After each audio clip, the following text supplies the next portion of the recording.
President. Høyre forstår ikke hvorfor regjeringen nå må presse gjennom nye regler for regulering av private barnehager, når den selv har varslet store endringer i barnehageloven med Øie-utvalgets utredning til barnas beste. Private barnehager har stor del av æren for det mangfoldet og innovasjonen vi i dag ser i barnehagesektoren.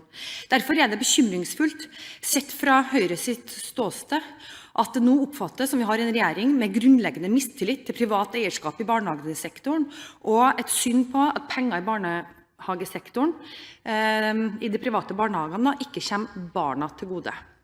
Uten private barnehager hadde regjeringen aldri kunnet oppfylt barnehageløftet. Og det er synd nå at takken de får fra regjeringen er mistillit, mistenkeliggjøring, mer byråkrati, mer kontroll og økte kostnader.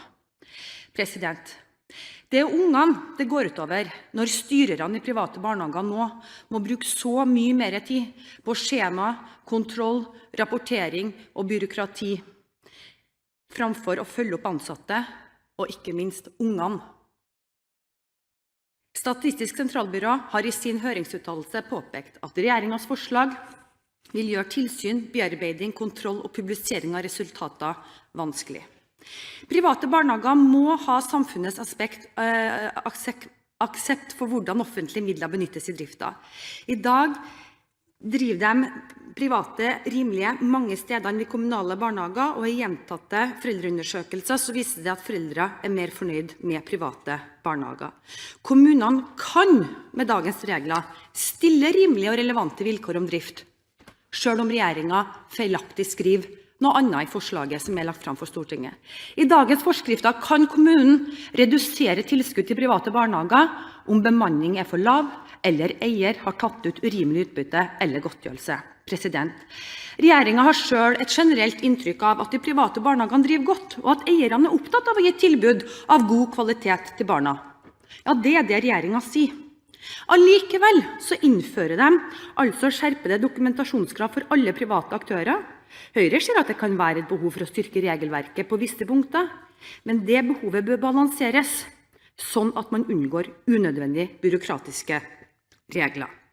Når Høyre spør regjeringen om det er nyttig for samfunnet å pålegge private barnehager strengere revisjonsregler enn andre næringsdrivende, så svarer de at kontrolltiltakene er uten betydelige kostnader.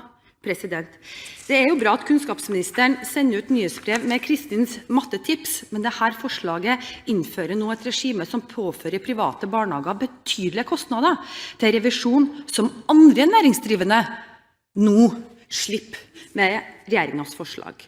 Høyre mener vi burde bruke fellesskapets ressurser mer effektivt enn unødvendig kontroll med lovlydige næringsdrivende. Regjeringen skriver også at urimelig utbyttebetalinger kun er et problem i enkelttilfeller. Og når vi i Høyre spør om de kan tallfeste omfanget av problemet, så har man ingen mulighet til det. De henviser til en rapport bestilt av Telemarkforskning som bekrefter at de aller fleste private barnehager drives godt og er lojale til formålet når de bruker tilskuddsmidler. Regjeringen mener rapporten gir indikasjoner på et potensial for skjult uttak av verdier, men skriver samtidig at det ikke er mulig å si med sikkerhet hvor mange tilfeller av urimelig uttak en vil klare å forhindre med dette forslaget. Regjeringens rapport blander sammen helt forskjellige regnskapsbegreper som overskudd, utbytte og lønn til eier. Høyre finner det urimelig at regjeringen nå velger å unnta småbedrifter for revisjonsplikt, men innfører da utvidet revisjonsregler og et fullstendig nytt kontrollregime for alle private barnehager. Høyre er for kontroll. Høyre ønsker kontroll også av de private barnehagene, men det viktigste av kontroll i barnehagen, det er ungene, det er at det er god barnehagedrift, og at barnehagen gjør det beste for ungene. Regjeringen vurderer nå at kommunesektoren har tilstrekkelig økonomisk og juridisk kompetanse til å forvalte lovforslaget. Det er rimelig veldig dårlig med høringsbrevet fra Fylkesmannen i Rogaland. Fylkesmannen i Rogaland påpeker at de færreste kommunene har kompetanse til å forvalte dagens tilskuddsmåling eller det nye foreslåtte kontrollregimet. Allerede med dagens regler har kommunene problemer med å sammenligne sine egne regnskapstall, som er satt opp etter offentlige regnskapsregler, med private barnehagers regnskaper, som er avgitt etter private regnskapsregler. Og derfor så er Høyre veldig bekymret for at dette regimet vil føre til veldig mye mer byråkrati, og at det vil gå ut over ungene i barnehagen.